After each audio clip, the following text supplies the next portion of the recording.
तुझं वय 25+ झालंय आणि कदाचित आता तुला कळायला लागलं असेल की आयुष्य इंस्टाग्राम सारखं परफेक्ट नसतं. जबाबदाऱ्या वाढतात, प्रेशर वाढतं आणि सगळ्यात मोठा प्रश्न उभा राहतो, मी नक्की काय करतोय आयुष्यात. अमोल 27 वर्षाचा, नोकरी होती पण समाधान नव्हतं, पैसे होते पण पीस नव्हतं, लोक होते पण कनेक्शन नव्हतं. तर रोज तो उठायचा, काम करायचा आणि रात्री स्वतःलाच विचारायचा, हेच का आयुष्य. एक दिवस ऑफिस मधून घरी येताना तो खूप थकलेला होता, फक्त शरीराने नाही मनानेही. तो छतावर बसला, आकाशाकडे बघत, आणि पहिल्यांदाच त्याच्या डोळ्यात पाणी आलं.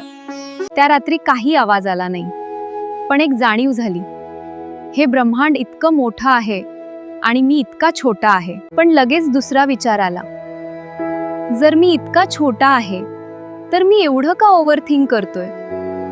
त्या क्षणी त्याला समजलं, माझ्या प्रॉब्लेम्स हे ब्रह्मांडाच्या स्केलवर काहीच नाहीत. माझं आयुष्य हे माझ्यासाठी सगळं आहे. कोणी येणार नाही तुझं करिअर फिक्स करायला, तुझं लाईफ बदलायला, तुझं हॅपीनेस द्यायला. तुलाच करावं लागेल. मी नेहमी ब्लेम करतोय, पण रेस्पॉन्सिबिलिटी घेतोय का? नो मोर एक्सक्युजेस.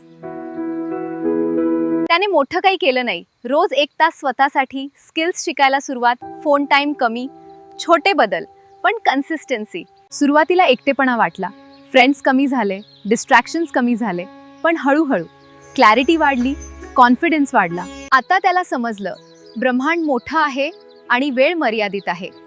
तू स्पेशल नाहीस, पण तुझ्याकडे चान्स आहे.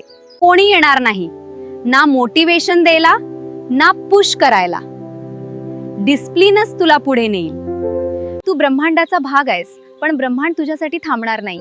वेळ चालू आहे, आयुष्य चालू आहे. प्रश्न एकच आहे, तू चाललायस का? जर तुम्ही 25च्या वर आहात आणि अजूनही डायरेक्शन शोधताय तर कमेंट मध्ये लिहा स्टार्ट.